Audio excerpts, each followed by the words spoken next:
It started as a simple weekend getaway. My friends and I had planned this trip for weeks. Amy, Jack, Lila, Eric, Mia, and I were eager to escape the chaos of city life and spend a few days surrounded by nature in Pinecrest Forest. Known for its towering pines and serene lakes, the forest was a favorite spot for hikers and campers, though it had a reputation for being haunted. The locals whispered stories of strange disappearances and eerie sounds, but we dismissed them as exaggerated folklore. It's just a forest, we told ourselves. We arrived late in the afternoon and chose a spot by a quiet, glassy lake. The sun was setting, casting an orange glow over the water. The place was beautiful and eerily quiet, the kind of silence that feels too perfect. We pitched our tents in a clearing, gathered firewood, and prepared for the night ahead. Laughter filled the air as we roasted marshmallows and shared stories. None of us noticed how quickly the laughter died when the sun finally disappeared. It was around midnight when we heard the first sound.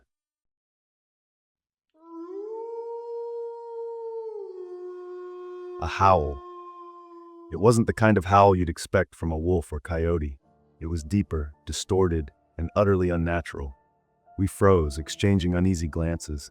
"Probably just a coyote," Jack said, forcing a laugh that sounded anything but confident. The howling continued, growing closer. We shone flashlights into the darkness, but the beams revealed nothing but dense trees. Mia swore she saw something move in the shadows, but when we turned to look, there was nothing there. "Let's just get some sleep," Eric suggested, his voice a little too high-pitched.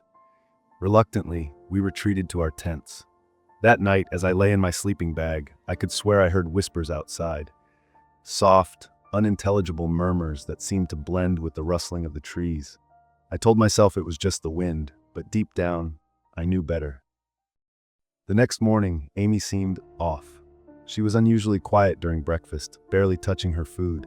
She kept staring into the woods, her eyes glassy and distant. When Lila teased her about being a morning grump, Amy snapped, her voice sharp and uncharacteristically aggressive. "Sorry," she muttered, looking away. But her apology felt hollow. As the day went on, her behavior grew stranger. She lagged behind during our hike, her movements stiff and deliberate. When Eric asked if she was feeling okay, she just nodded, avoiding eye contact. At one point, she began humming a tune none of us recognized. It was hauntingly familiar, yet impossible to place. That evening, as we gathered around the campfire, I noticed something that made my stomach drop. Amy's reflection in the lake wasn't moving in sync with her. When she tilted her head, her reflection hesitated, like a delayed video feed. I blinked, thinking I must be imagining things, but the unease lingered. Later that night, Jack, Lila, and I decided to explore the area while Eric and Mia stayed behind with Amy. Near the tree line, we stumbled upon a mound of disturbed earth. Curious and slightly unnerved, we dug into the soft soil and uncovered an old waterlogged diary. The entries were written by a camper who had stayed in the forest decades earlier. The pages described encounters with an entity known as the Skinwalker, a creature that could mimic its prey perfectly. According to the diary, the Skinwalker's disguise wasn't flawless. Subtle inconsistencies in speech, gestures, or memories could give it away. The last entry sent chills down my spine. It takes your face, your voice, your memories. It hides among you, waiting for nightfall. Only one will leave this forest alive. When we returned to the campsite, Amy was sitting by the fire, staring blankly into the flames. She didn't seem to notice us. "Amy?" Jack called hesitantly. She turned her head slowly, her eyes glinting unnaturally in the firelight. "Yes?" Her voice was flat, devoid of emotion. Lila leaned in close to me and whispered, "What if it's not her?" I didn't respond. I couldn't. My mind was racing, trying to process what we'd read in the diary and the strange events unfolding around us. As the night wore on, Amy's behavior became more unsettling. She said things that didn't make sense, her tone shifting erratically. At one point, she claimed she'd never been to the forest before, a blatant lie, given that she'd been the one to suggest this trip. The howls returned as darkness fell, louder and closer than before. Amy suddenly stood up and walked into the woods without a word. We stared after her, too shocked to react. Minutes later, she returned. Her face was streaked with dirt, and her hands were scratched as if she'd been clawing at something. "It's not safe out there," she said, her voice slightly distorted. Panic set in.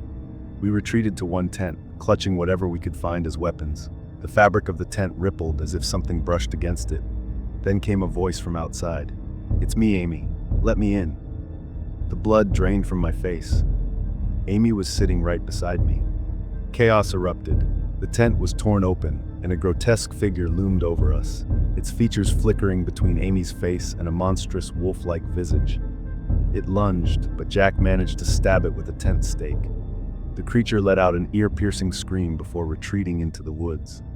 When dawn broke, we found Amy's lifeless body near the tree line. Her skin was pale, her eyes wide open in terror.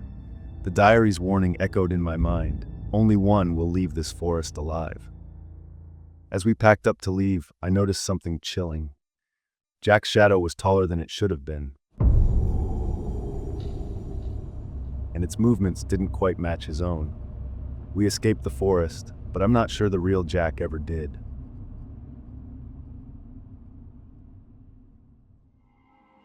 Before the next scary story, if you're enjoying this, hit subscribe and like to help us reach 1K loyal community.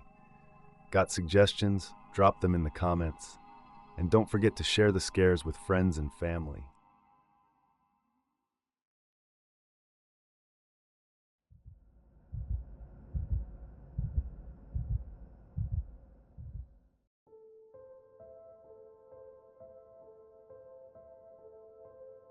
My name is Ethan, and I used to think I understood fear.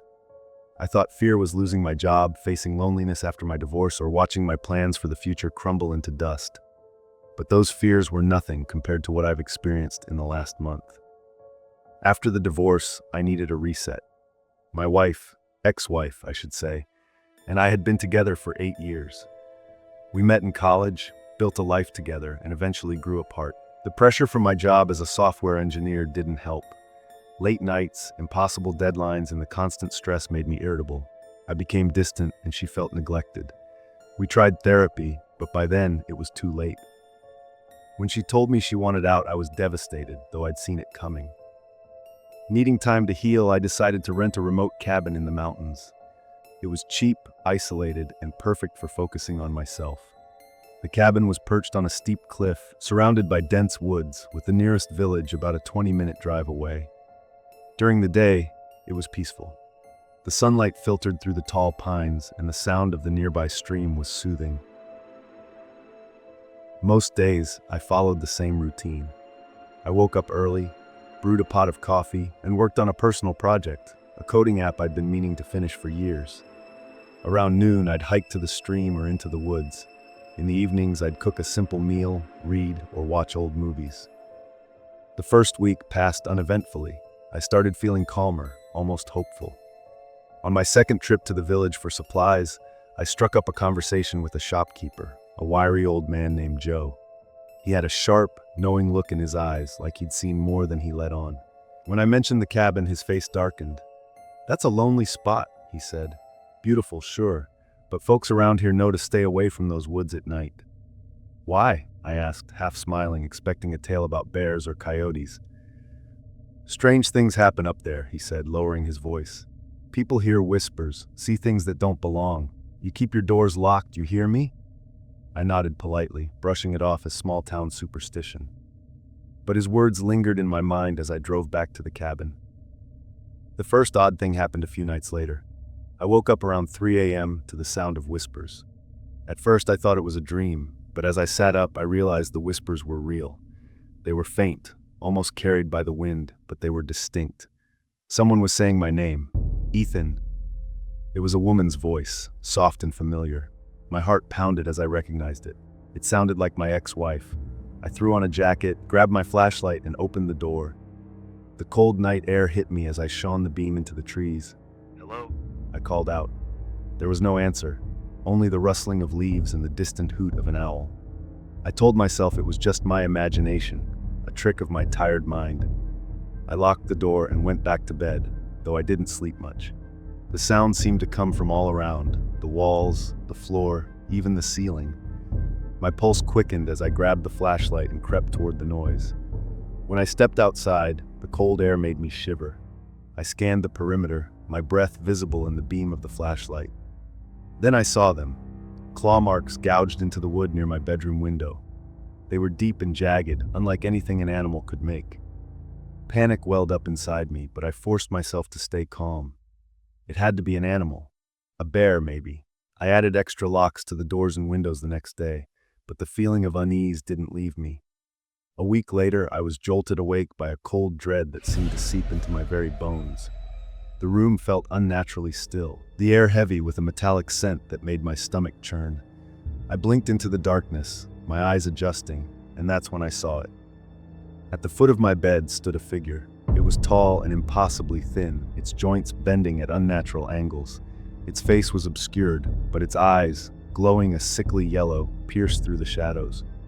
My breath caught in my throat as it leaned forward, its movements slow and deliberate.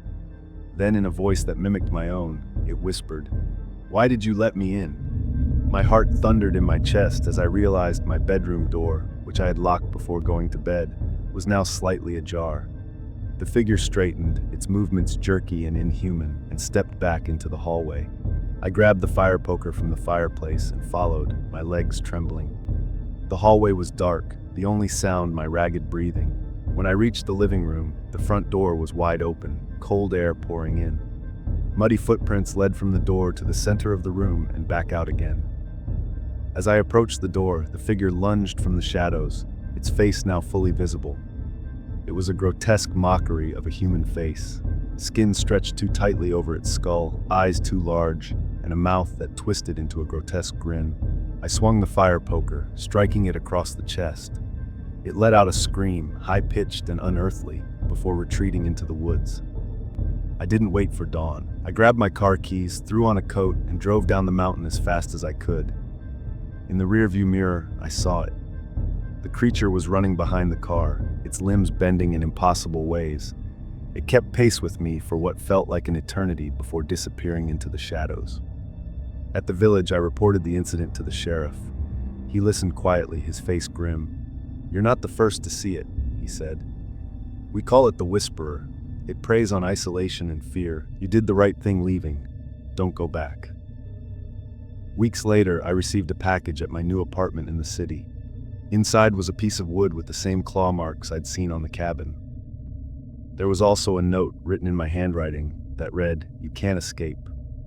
I'll never forget the Whisperer. It's out there waiting, and I know it hasn't finished with me."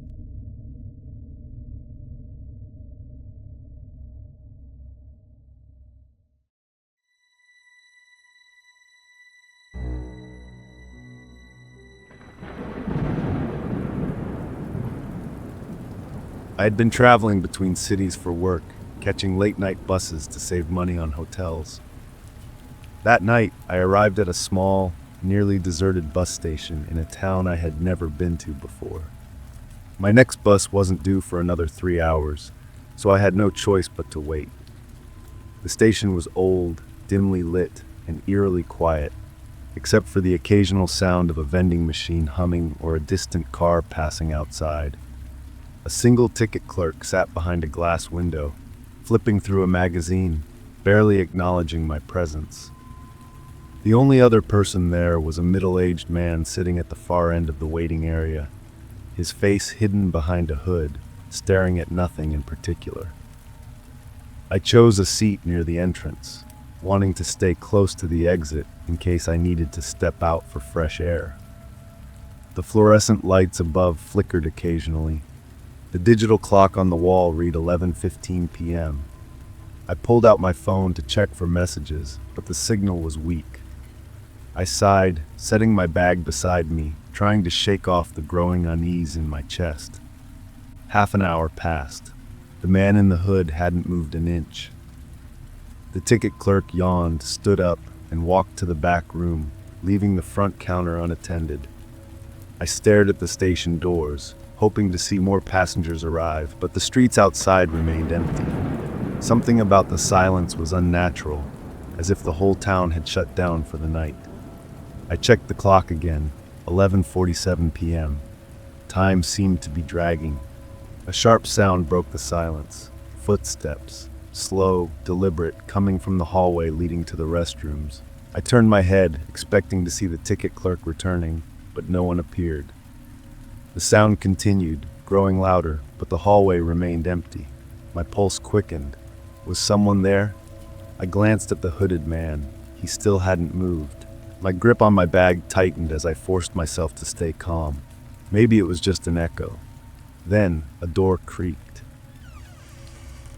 The restroom door at the end of the hallway slowly swung open. I expected someone to walk out, but no one did. I waited, watching, my body tensed. A moment later, the door closed on its own. I told myself it could be the wind, but the air inside the station was completely still. I stood up, pretending to stretch, trying to see if the ticket clerk had returned. The counter was still empty. The hooded man hadn't reacted to any of this. I hesitated, debating whether to check the restroom or stay put. My instincts screamed at me to stay where I was. A few more minutes passed. Then, suddenly, the hooded man stood up. He moved with an unsettling stiffness, his head still slightly bowed.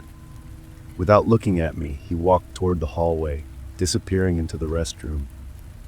I shivered, unsure why his movements felt so unnerving. Something about him wasn't right. I checked the time again, 12:10 a.m. My bus was still almost 2 hours away. I couldn't just sit there, doing nothing. I decided to step outside for some air. The cool night breeze felt refreshing, but the streets were emptier than before. No cars, no pedestrians, just the faint hum of distant streetlights. When I turned to look at the station through the glass doors, my stomach dropped. The hooded man was now sitting back in his seat, right where he had been before. But I hadn't seen him walk back. My mind raced. Had I looked away for too long, or had he never gone to the restroom at all? I swallowed hard, my hands growing clammy. I stepped back inside and took my seat again, keeping my eyes on him. The station remained silent. Then, at exactly 12:30 a.m., the ticket clerk finally returned. He looked at me and frowned. "You're still here?" he asked, his voice low. I nodded, confused by his tone. My bus is at 2 a.m. He glanced at the hooded man, then back at me. His frown deepened. "You should wait outside," he said quietly. I hesitated. Why? He didn't answer right away. Instead, he leaned in slightly and muttered, "That man, he's been sitting there every night for years, but no bus ever comes for him." My heart pounded. I turned my head slowly toward the hooded man. He was no longer there. The chair was empty. My breath caught in my throat. I grabbed my bag and rushed outside without a second thought. The ticket clerk followed and locked the doors behind us. "Just wait here," he said. I stood there in the cold, staring at the station. Everything looked the same, yet something felt profoundly wrong. When I finally heard the distant roar of an approaching bus, relief flooded me. As the bus pulled up, I took one last glance inside. The hooded man was sitting back in his chair exactly as before. I didn't hesitate. I boarded the bus and never looked back. Even now, I can't explain what happened that night. But I know one thing for sure. I will never step into an empty bus station alone again.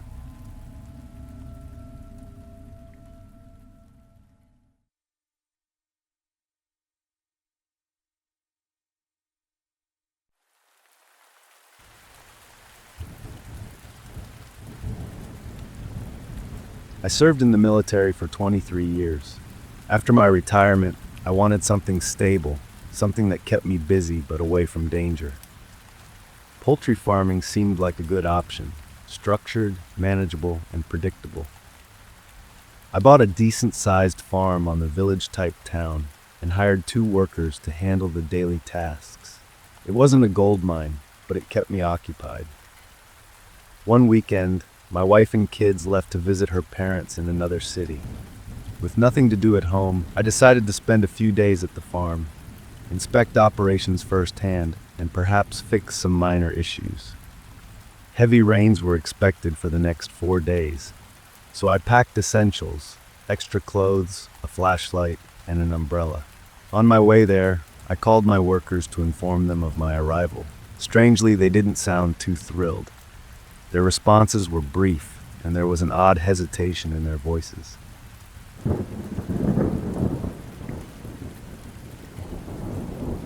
After 2 hours of driving through the rain, I finally reached the farm. The two workers, John and Daniel, greeted me at the entrance. Their faces were stiff, their hands tucked inside their rain jackets.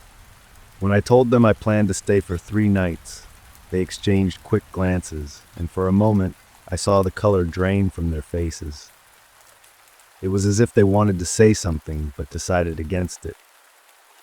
I ignored the feeling and went straight to work, checking the shed and making sure everything was in order. Everything seemed normal. As night approached, John and Daniel came to me, suggesting I spend the night at their place in the nearby town. When I asked why, they avoided eye contact and simply insisted that it wasn't safe to stay alone. Their words felt heavy, but I wasn't the type to be scared off easily.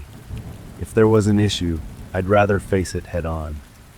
I told them I'd be fine.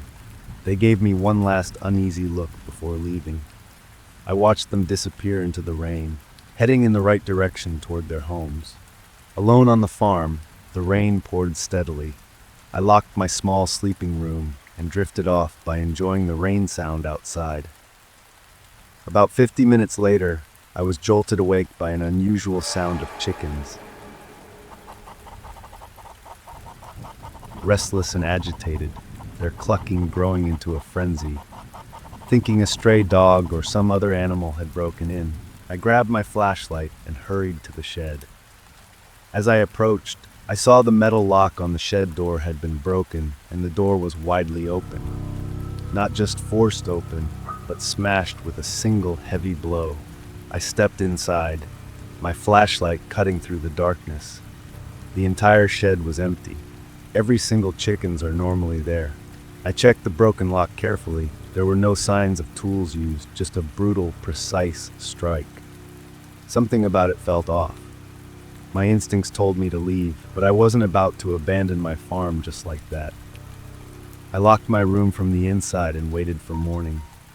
At sunrise, I stepped outside. John and Daniel were already at work, acting as if everything was normal. I didn't mention what had happened at night. Instead, I walked to the shed. All the chickens were there, every last one. I fed them their morning diet and let them out for a walk, my mind struggling to process it. Had I imagined everything? Had exhaustion played tricks on me? I looked at the lock. It was brand new, untouched. I knew what I saw last night.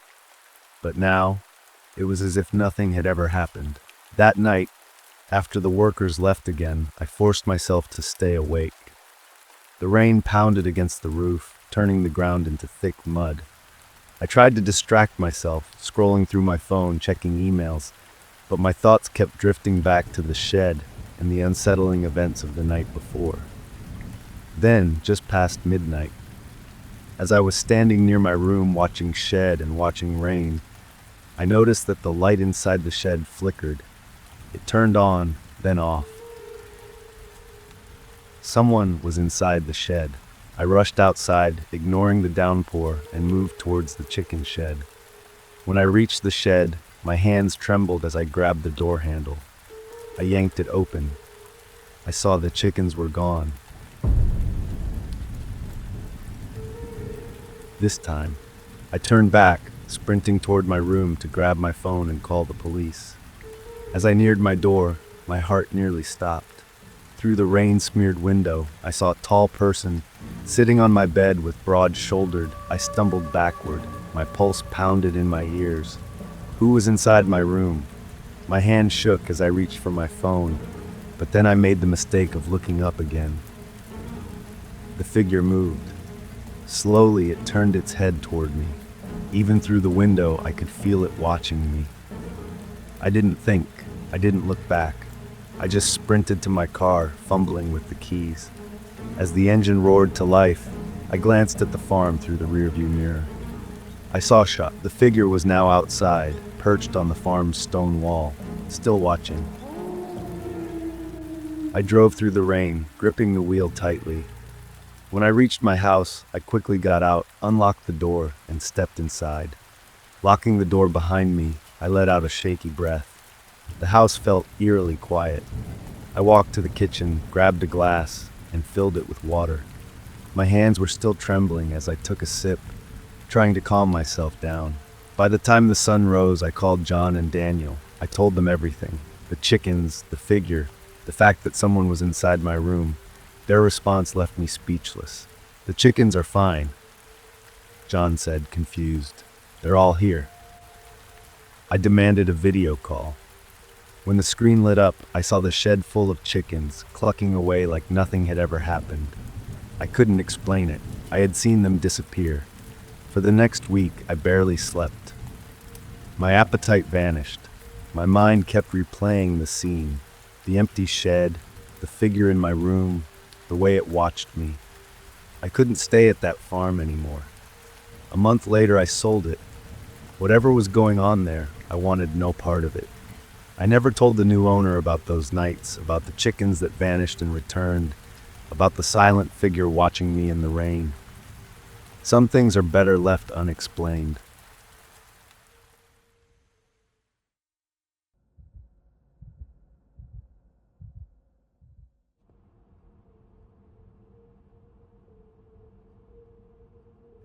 My wife Emily and I had been searching for a fresh start after a difficult year. Financial struggles, the loss of a job, and the constant noise of city living. We needed quiet, space, and most of all, a place where our 6-year-old daughter Mia could feel safe and happy. The house was perfect, a modest, single-story home in a quiet suburb. The backyard was what sold me.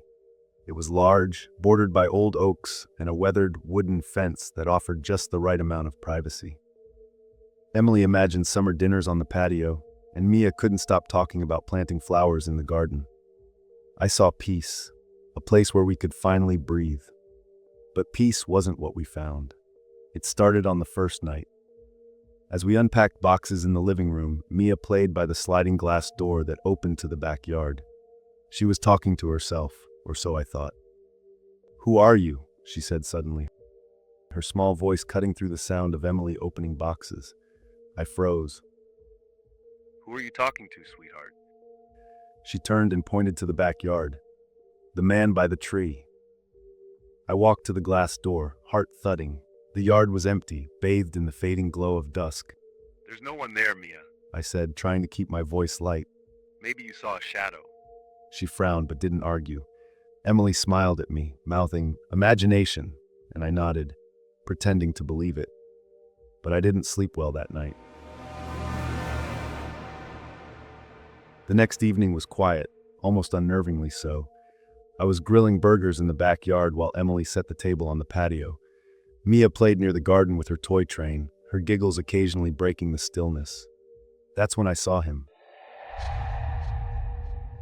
A figure stood at the edge of the yard, just beyond the fence, partially hidden by the trees.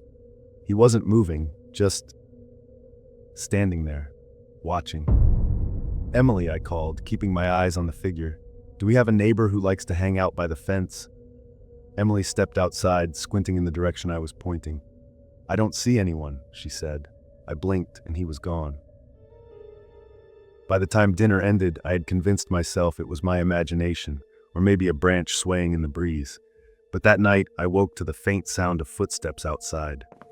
Slow, deliberate. I got out of bed and crept to the sliding glass door. The yard was dark, the trees casting long, twisting shadows in the moonlight. For a moment, everything was still. Then I saw him again. He was standing closer this time, near the patio steps. His face was obscured by shadow, but I could feel his eyes on me. I turned on the porch light. He was gone.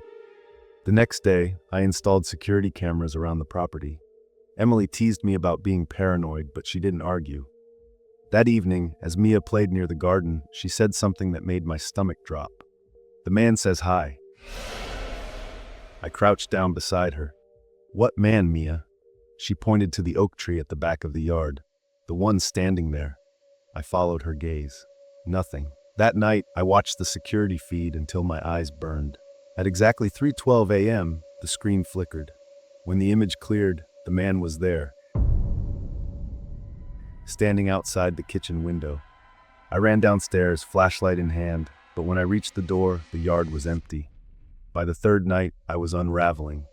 I couldn't focus on work, and Emily was on edge, though she tried to hide it for Mia's sake. After dinner, I decided enough was enough. I grabbed my flashlight and stepped into the backyard. Who are you? I called into the darkness. What do you want? For a moment, there was only silence. Then, from the shadows near the oak tree, the man stepped forward. He was tall and thin, his skin pale and waxy like he hadn't seen sunlight in years. His clothes were outdated, worn trousers and a button-up shirt that looked like they belonged to another era. "This is my home," he said, his voice low and hollow. This house belongs to my family now. I replied, though my voice wavered. "You need to leave." He stared at me for a long moment, unblinking. Then he took a step back into the shadows and vanished. The next morning, Emily and I went to the local records office. We needed answers. The house had belonged to a man named Richard Hayes, who disappeared in 1957. Neighbors reported seeing him digging in the backyard late at night, but when the police investigated, they found nothing. No body, no signs of foul play. He had simply vanished. The garden, as it turned out, had been an overgrown vegetable patch. Rumors swirled that Hayes had buried something or someone beneath it. That evening, I returned to the backyard alone. I stood by the oak tree, flashlight in hand, and called out. Richard, if you're here, show yourself. The air grew cold, and the shadows seemed to shift. Slowly, the man appeared, his expression blank. I'm sorry. I said, my voice trembling. I don't know what happened to you, but you're scaring my family. Please, move on. For a moment, he just stood there. Then, he raised a hand, pointing to the ground beneath the oak tree. The next day, I rented a shovel. What I found confirmed the rumors, an old, rusted box buried deep in the soil. Inside were personal items, a locket, letters, and a journal. The journal told the story of Richard Hayes and the woman he loved, who had died tragically in the house. The grief had consumed him, and he had buried her keepsakes, hoping to hold on to her memory.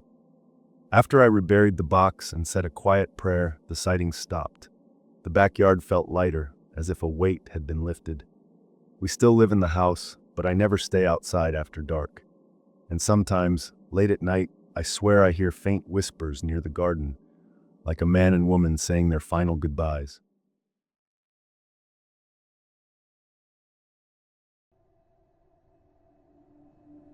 Moving to a new house was never something I had planned so soon, but the daily commute to my office had become unbearable. I spent hours stuck in traffic, drained before my work even began. That's when I decided to look for a house closer to my workplace. After weeks of searching, I finally found a place through a property dealer, a 2-story house in a quiet neighborhood. The price was reasonable, and the dealer assured me that the house had no past issues, though it had been vacant for a while. It was located in a peaceful residential society, the kind where people minded their own business. The streets were lined with old houses, some of them well kept, others looking abandoned. The dealer told me the previous owner had moved abroad, leaving the house unoccupied. Everything seemed perfect. On my first night, as I was shifting my furniture, I noticed something odd. The man living next door stood at his window watching me. His gaze was unbroken, almost unsettling. He never stepped out to offer help or even acknowledge my presence. I waved at him, trying to be polite, but he didn't respond. He just kept staring. Something about his posture felt off, but I brushed it aside. People could be strange, and I had more important things to do than worry about an unresponsive neighbor. The next day, I finished moving in and officially started my life in the new house. As soon as I arrived home after work, I decided to take a proper tour of the house. The layout was spacious. 2 bedrooms upstairs, a cozy living room, and a kitchen with outdated appliances. After exploring, I went to the kitchen to cook a simple meal, but realized I was missing some essentials.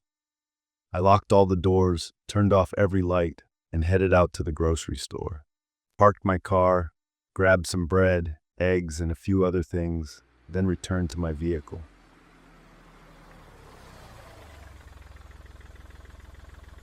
As I pulled into the driveway, I noticed that the back door of my house was wide open. I knew for a fact that I had locked it before leaving.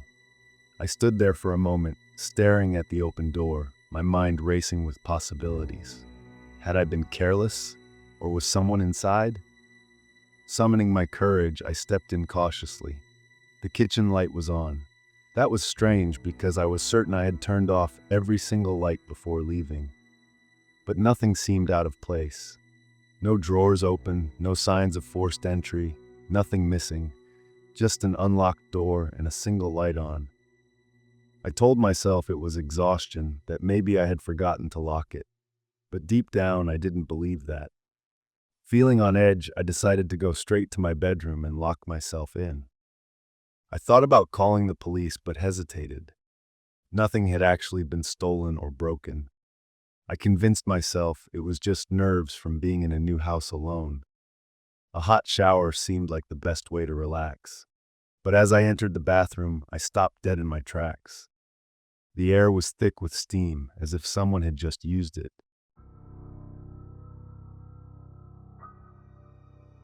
The mirror was fogged, and the faint scent of shampoo lingered.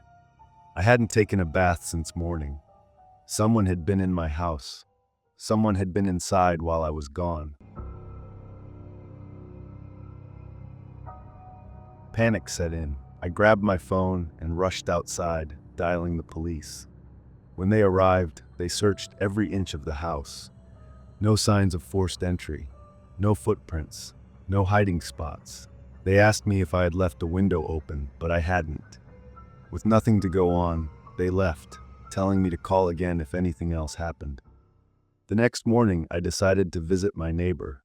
I wanted to ask him if he had seen anything unusual. Maybe he had noticed someone entering my house. I picked up a small gift as a friendly gesture and walked over. As I reached the front door, the door was covered with an official notice. This house had been sealed for the past 7 years by the government.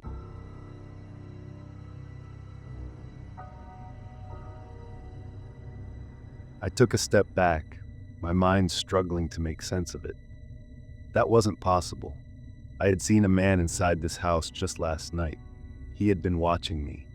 I had tried to talk to him, but according to the notice, no one had lived here for years.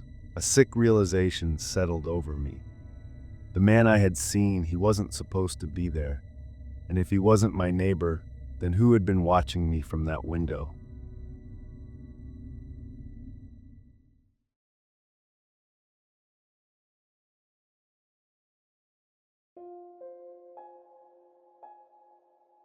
I had been searching for a job in different cities, hoping to find the right opportunity.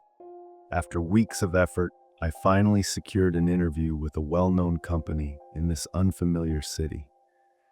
They asked me to stay for 5 days to complete a work assessment before making a final decision. Traveling back and forth to my hometown wasn't an option. It was too far, and the expenses would be unbearable. I first considered staying in a hotel, but the prices were absurdly high. Just when I was running out of options, I found an online listing for a short-term rental, completely free for 5 days. It seemed too good to be true, but I contacted the owner, who assured me it was available. The idea of staying alone in an unfamiliar house unsettled me a little, but the urgency of my situation left me no choice. The next morning, I picked up the keys, signed a basic agreement, and moved in, telling myself it was only for 5 days. The house was in a quiet neighborhood, with well-maintained lawns and a peaceful atmosphere. It wasn't large, but had everything I needed. Furnished rooms, a working kitchen, and even a small backyard. I spent the first hour exploring the space, checking each room, and making sure everything was in place. The house felt strangely untouched, as if no one had lived there for a long time. Later, I stepped outside to get some fresh air and clear my mind before preparing coffee in the kitchen. As I stirred the steaming cup, I heard a faint sound of footsteps in the backyard.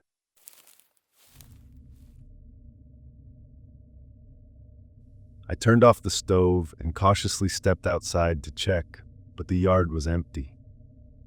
The silence was thick, almost unnatural, but I brushed it off as paranoia.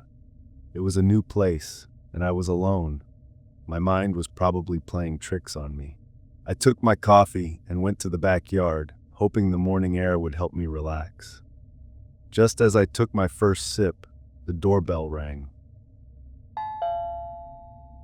I wasn't expecting anyone. Cautiously, I approached the front door and peered through the peephole. A man stood outside, dressed in work clothes.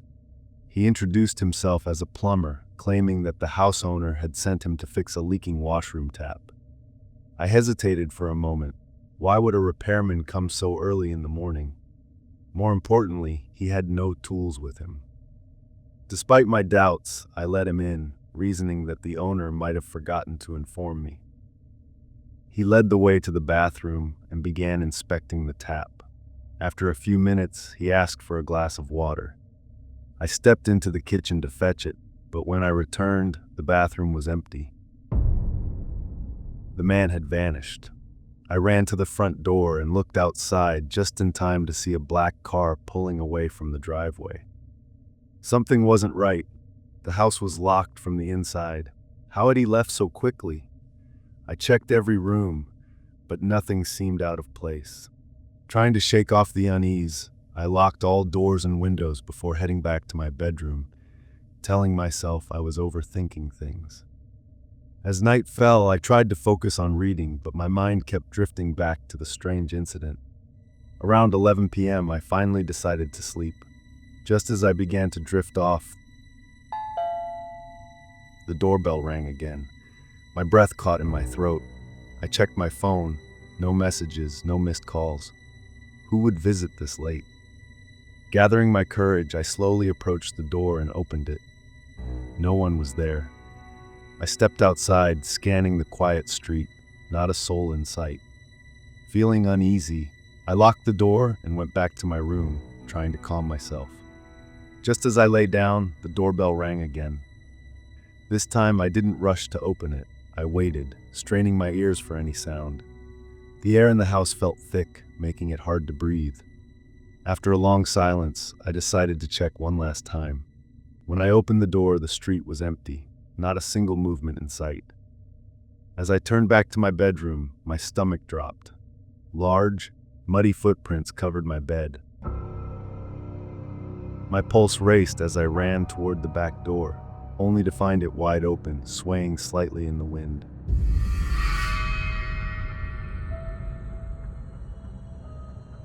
My instinct screamed at me to leave. I grabbed my car keys and rushed toward my vehicle, locking myself inside. My hands trembled as I started the engine. Before driving away, I glanced back at the house. That was when I saw them. 3 figures stood by the bedroom window, staring directly at me. One of them was the so-called plumber. I had no time to think. I sped away, heading straight for the nearest police station. The officers took my report seriously and followed me back to the house within the hour. But when they searched the place, they found nothing. No signs of forced entry, no footprints, nothing out of the ordinary. The house was as I had left it, yet I knew what I had seen. One officer checked the rental listing I had used, but when he refreshed the page, it was gone, completely removed from the site. I never returned to that house. I canceled my job assessment and left the city the next morning, shaken to my core. To this day, I don't know who those men were or what they wanted. But one thing is certain, I was never meant to stay in that house. And had I stayed one more night, I might not have been able to leave at all.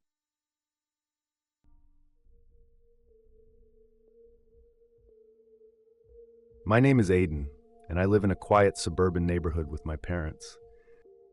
Last winter, they left town to attend my uncle's wedding, but I had to stay behind because of my upcoming send-up exams. I didn't mind being home alone.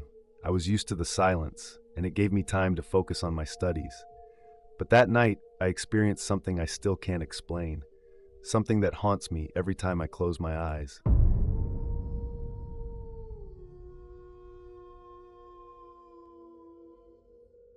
That day started like any other.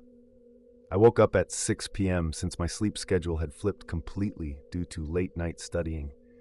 The evening air was crisp, and a fresh layer of snow blanketed the neighborhood. As always, I went for a walk around the block to clear my mind before breakfast. The streets were eerily silent, with only the occasional distant barking of a dog. After about 30 minutes, I returned home, made some toast and eggs, and ate while scrolling through my phone. The house felt strangely empty without my parents around, but I had gotten used to it over the past couple of days. After breakfast, I spent most of my time gaming. Hours passed, and before I knew it, it was already 2 a.m. The night outside was completely still, the only movement coming from the gentle snowfall. I decided it was time to get serious and start studying. I moved to the drawing room, which had the best lighting, and spread out my books on the coffee table. The large windows beside me showed nothing but white darkness, the snowfall thickening as the night went on. Everything was normal until I heard it. A loud bang echoed from the backyard. My head snapped up, my heart suddenly pounding. It wasn't the sound of something falling. It was as if someone had slammed something heavy against the wooden fence. I hesitated for a moment, debating whether I should check. Finally, I grabbed my phone and cautiously walked to the back door. When I stepped outside, the cold air hit me instantly. The backyard was silent. Snow covered the ground in an unbroken blanket. There were no footprints, no signs of movement. My breath formed small clouds in front of me as I scanned the yard, waiting, listening. Nothing. Just the quiet hum of winter. I exhaled, shaking my head at my paranoia, and went back inside. I decided to grab a glass of water from the kitchen before continuing my studies. As I stood by the sink, drinking slowly, I kept glancing at the window. A strange feeling crept up my spine. Something was off. But I pushed the thought aside and went back to the drawing room. An hour passed before it happened again. A soft, deliberate knock on the front door. My entire body tensed. The knocking wasn't urgent. It was slow, almost rhythmic. When I finally reached it, I took a deep breath and looked through the peephole. Nothing. I opened the door slightly and peered outside. The front porch was empty, the snow undisturbed. A chill ran through me, and I quickly shut the door, locking it this time. My hands were shaking slightly as I stood there, staring at the handle, waiting for something, anything to happen. But the house remained silent. Something wasn't right. I needed to check outside, just to be sure. I grabbed my coat and stepped into the backyard again, my breath coming out in short puffs. The backyard was exactly as I had left it, untouched. Still, I felt watched. The silence felt too heavy, too unnatural. My skin prickled with an instinctive fear I couldn't explain. Then I turned to the front of the house, and there I saw large footprints in the snow. But they weren't normal footprints. They only had 3 toes, each ending in a sharp point. My throat went dry as I followed their path. They started at my front porch, moved toward the backyard, and then vanished. The prints didn't lead anywhere. It was as if whoever or whatever had made them had simply disappeared into thin air. I felt frozen in place, my breath shallow. I turned and sprinted back into the house, locking every door and window. My heart was hammering in my chest as I grabbed my phone to call the police. But the screen was dark. The power had gone out. The entire house was plunged into darkness, and I had left my phone upstairs in my bedroom. I stood there, my body rigid, trying to control my breathing. The only sound was the wind howling outside. My only option was to wait until morning. I crawled under the table in the living room, trying to steady my nerves. My hands clenched into fists, every sound amplified in the silence. Then I heard it. The front door creaked open. I knew I had locked every door. How had it opened? I held my breath, listening. Slow, deliberate footsteps echoed through the hallway. Someone had entered my house. My body screamed at me to run, but I stayed frozen, my mind racing. Then I made a decision. I couldn't just sit there. I had to get out. In one swift motion, I bolted from under the table, ran to the nearest window, and threw it open. The icy wind hit my face as I scrambled outside, my feet sinking into the snow. I didn't stop. I ran as fast as I could, my lungs burning from the cold. After a few minutes, I dared to glance back. 2 figures stood in my house. One loomed in the drawing room window, its massive, shadowy form watching me. The second stood on the porch, barely illuminated by the dim glow of the streetlight. Neither of them moved. I ran straight to my neighbor's house, pounding on the door with frantic urgency. When they finally opened it, I rushed inside, barely able to speak. They called the police and my parents immediately. The next day, my parents arrived, and the police conducted an investigation. But there was nothing. No signs of forced entry, no footprints inside the house, no evidence that anything had been there at all. The only thing they found were the strange 3-toed footprints in the snow, leading to nowhere. The case remains unsolved. No logical explanation has ever been found. But I know what I saw, and I know that whatever entered my house that night wasn't human. But the real question is, how did they get inside without opening the door? What do you think? Let me know in the comments below.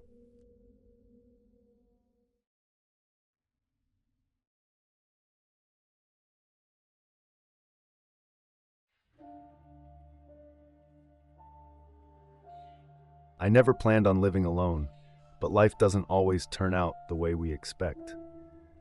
My parents' divorce was messy. It wasn't the kind of quiet, mutual separation you hear about. It was loud, bitter, and full of misunderstandings neither of them could let go of.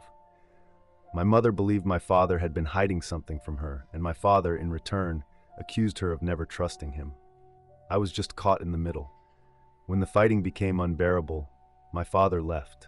My mother never looked back, and soon after she moved to another city, leaving me to decide where I wanted to be. At first I tried staying with my mom, but it never felt like home. My father, on the other hand, vanished from my life entirely. So at 23, I made a choice. I moved into our old family house. It was a modest 2-story home on the outskirts of town, surrounded by trees and eerily quiet streets. Most of the neighbors had moved away over the years, leaving only a few occupied homes nearby. The house itself had a strange emptiness to it, as if it had been holding on to the echoes of the past. I thought living alone would give me peace, but in reality, it made me feel more isolated than ever. I had spent most of the day working from home, and by the time evening rolled around, I was exhausted. I went to bed earlier than usual, hoping to catch up on some sleep, but my body wasn't used to it. I had already slept for a few hours in the afternoon, so by the time I lay down around midnight, I found myself just staring at the ceiling, unable to drift off. Then I noticed it, the light from the kitchen spilling faintly under my bedroom door. My heart skipped a beat. I was sure I had turned off all the lights before heading to bed. I hesitated for a moment, listening carefully, but the house was silent. Telling myself I had probably forgotten, I got up, walked down the hall, and peered into the kitchen. It was empty. The light was on, but nothing was out of place. No signs of forced entry. I shook my head, switched it off, and went back to my room. Maybe I was just tired. Maybe I had left it on without realizing it, but sleep still wouldn't come. My mind was restless, and the silence in the house felt heavier than usual. The hours passed slowly, and by the time the clock hit 5 p.m., I gave up.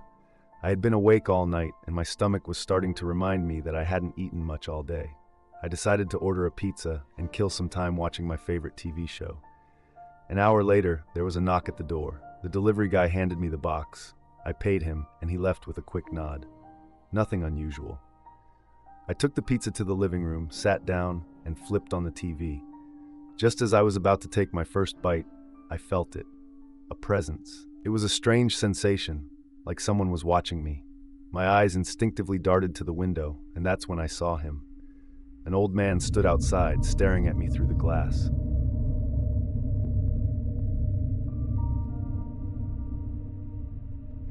But the moment our eyes met, he moved. Not walked, not ran, just disappeared. I rushed to the window, but there was no sign of him. No footsteps in the dirt, no movement in the shadows. My stomach twisted with unease. The logical part of my brain told me it was just a trick of the light, but deep down, I knew better. I wasn't imagining things. Someone had been standing there watching me eat, and now he was gone. My heart pounded as I backed away from the window. The pizza sat untouched on the table.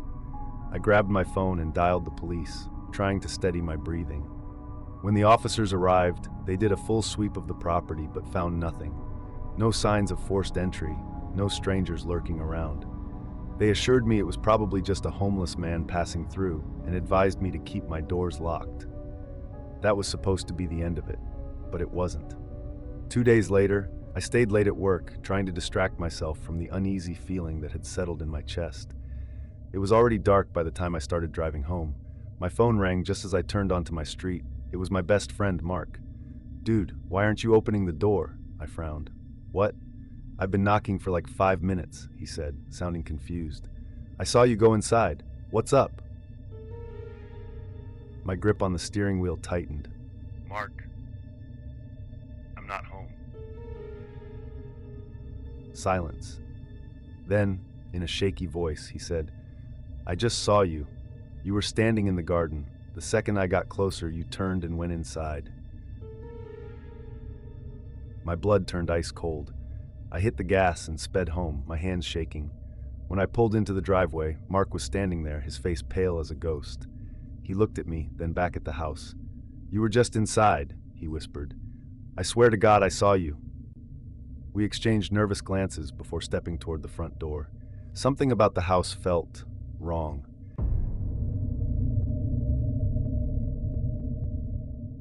I stood frozen outside my house, staring at my friend, who was just as terrified as I was. He had seen someone, no, he had seen me, inside my house just minutes ago. But I was standing outside, right in front of him. The weight of the situation pressed heavily on my chest, making it hard to breathe. We exchanged nervous glances before deciding to investigate. I unlocked the front door.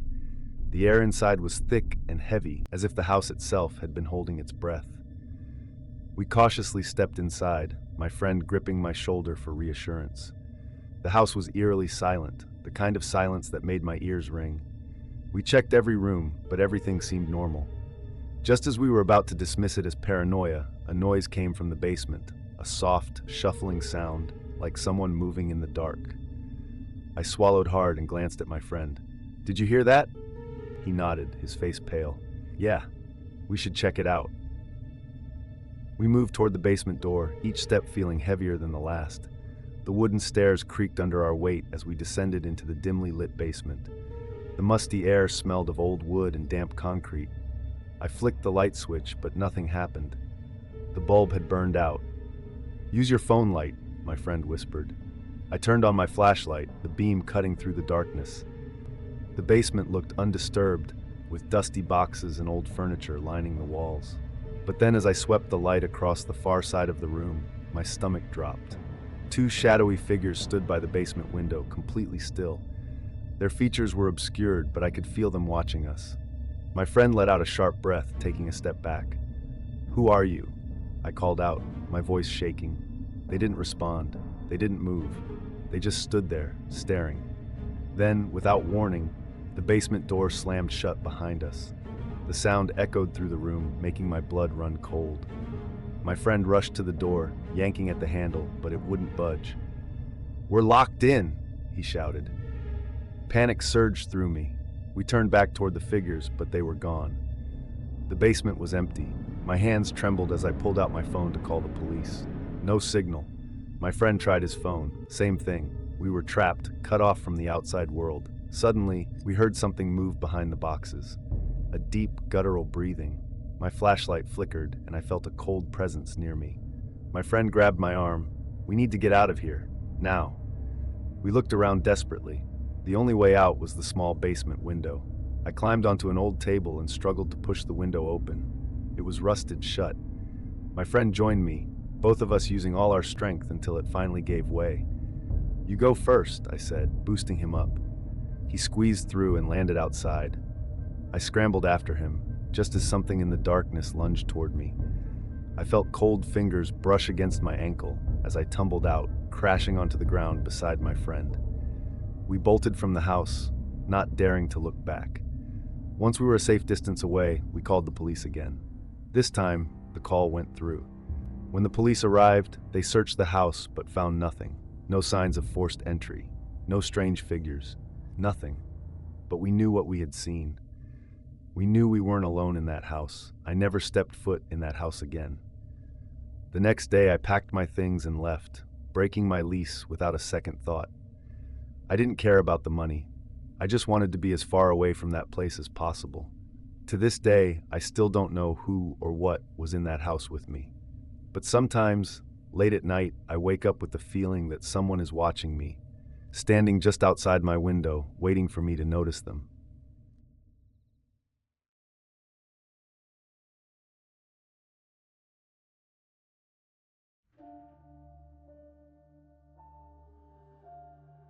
I never imagined my life would change so drastically after my parents' death. They died in a terrible car accident 3 years ago, leaving my younger brother and me to fend for ourselves. Our parents had been returning home from a weekend trip when a truck lost control on the icy road and slammed into their car. They died on the spot. I still remember the phone call from the police, the way my stomach dropped, the disbelief. For days, we lived in a fog, unable to process that they were really gone. My younger brother, Jake, was only 19 at the time. I was 24. We had no choice but to step up and take care of each other. I worked as a software engineer for a private firm, while Jake worked part-time at a hardware store while studying in college. Life had been difficult without them, but we managed to get by, relying on each other like we never had before. Our house, the same one we grew up in, often felt empty, but we kept it because it was the last piece of our parents we had left.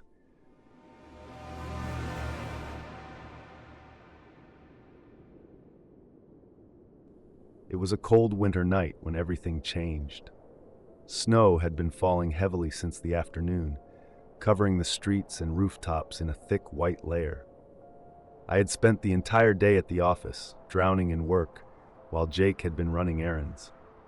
He had mentioned he would be stopping by the grocery store before coming home, so I didn't expect him to be there when I arrived. Pulling into the garage, I let out a tired sigh, relieved to finally be home. But as soon as I stepped out of my car, I noticed something strange. The front door was wide open. My stomach clenched. Had Jake forgotten to lock it? That didn't seem like him. I pulled out my phone and called him immediately. Hey, did you forget to lock the door? I asked, stepping cautiously toward the entrance. What? No. Jake's voice was firm. I locked it before I left, and I have the key with me. I felt a chill creep up my spine. Well, it's wide open. Jake was silent for a moment. Did someone break in? I don't know. I'm going inside to check. Wait for me. I'll be home in 5 minutes. He said quickly, but I was already stepping inside. The house was eerily silent, colder than usual. My breath fogged in the air as I moved through the living room. Everything looked exactly the same, nothing out of place, nothing missing. It was unsettling. If someone had broken in, why hadn't they taken anything? I went to the kitchen, grabbed a glass of water, and tried to shake off the unease settling in my chest. By the time Jake arrived, I had convinced myself it was just a freak accident. Maybe the wind had somehow blown the door open. Jake stepped inside, scanning the house with narrowed eyes. Are you sure nothing's missing? I nodded. Everything looks fine, just weird. Jake still seemed uneasy, but when his phone rang a few minutes later, he sighed. It's Ryan. He needs me to drop something off at his place. I'll be back soon. Be careful, I told him as he grabbed his coat and disappeared into the night. By midnight, the storm had worsened. Wind howled outside, rattling the windows. I decided to watch some TV in the living room to relax. An hour passed, and just as I was about to switch it off and go upstairs, I heard it. A knock at the door. It was slow, deliberate. My pulse quickened. I wasn't expecting anyone. Hesitating, I peeked through the peephole. A man stood outside. He was bundled up in a thick coat, a beanie pulled low over his head. Snow clung to his clothes, and his breath curled in the frigid air. "Hey, man," he called out, his voice hoarse. "My car broke down nearby, and my phone's dead. Can I stay here just for the night? The storm's too strong." Something about his voice unsettled me. It was deeper than it should have been, almost unnatural. My instinct screamed at me not to open the door, but I didn't want to seem heartless. I don't think I can let strangers in. I said cautiously. Maybe I can call for help. The man chuckled, tilting his head slightly. There's no signal right now because of the storm. Just let me in for a few hours. I won't cause any trouble. Against my better judgment, I opened the door. He stepped inside, shaking the snow off his coat. His eyes darted around the house, scanning every corner. Something about the way he observed the room sent another wave of unease through me. I gestured toward the guest room. You can stay there for the night. I said. I'll grab you a blanket. He nodded, offering a small smile, but it didn't reach his eyes. I went to the storeroom, picked a blanket for the man, and gave it to him. He smiled and thanked me for taking care of him. Trying to shake off my discomfort, I returned to the living room and flipped through channels. After an hour, I landed on a news station. Breaking news. Authorities are warning residents about a dangerous entity suspected to be a skinwalker roaming the area. Witnesses report eerie encounters with a man who appears normal at first, but behaves strangely upon closer interaction. Residents are advised not to engage and to report any suspicious activity immediately. The air felt heavier. My mind raced as I glanced toward the guest room door. Was it possible? No, it couldn't be. Could it? Just then, the man's voice called from the guest room. Hey, can I get some water? But something was wrong. His voice had changed. It was warped, deeper, almost like two voices overlapping. My hands trembled as I grabbed a glass of water, slipping a few sleeping pills into it before walking toward the room. I handed him the water, avoiding his gaze. He took a sip and gave me that same unsettling smile. Thanks, he murmured. I left quickly, locking my bedroom door behind me. I had no plans of staying in that house any longer. Grabbing my jacket, I tiptoed toward the front door, ready to bolt to my neighbor's house. But then I saw it. The guest room door was wide open. The man, or whatever he was, stood in the doorway, crouched unnaturally low. His mouth curled into a grin far too wide for a human face. His fingers dug into the wooden chair in the corner, tearing off chunks and chewing them like an animal. Then he stopped. Slowly, he turned his head toward me, his eyes now black voids. I slammed my bedroom door shut, locking it just as he lunged. The door rattled violently, but no sound came from his movements. No footsteps, no breathing, just an eerie silence. I dialed the police with shaking hands. By the time they arrived, he was gone. The guest room was destroyed, half the bed eaten, claw marks on the walls. But there was no trace of him. An hour later, Jake returned. I told him everything, but deep down, I knew. The Skinwalker wasn't finished with me yet.